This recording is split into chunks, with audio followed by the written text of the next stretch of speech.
I've never been a fan of alcohol much, but I did start smoking weed, and my smoking weed went to selling, and my selling then grew really quickly. And um, I'll circle back around to that part, but I basically in that time tried to sleep with as many girls as possible, um, which for whatever reason I was able to accomplish that task. I'm smoking weed, and I didn't do any hard drugs because I still kept a job during all this, even as a as a drug dealer.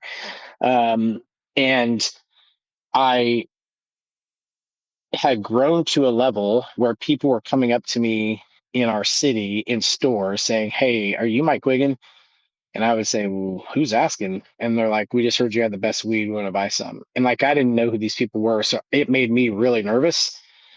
One morning I pull into work, framing a house. The guy who I'm working with is acting real funny. And I said, "Man, what's wrong with you?" And he said, "I shouldn't tell you this, but my brother-in-law is a Indianapolis police officer, and I rode with him last night, and your name was on his screen." And I asked why. And he said, "Well, don't tell him, but there's a six-county bust coming to him to today." That was that morning.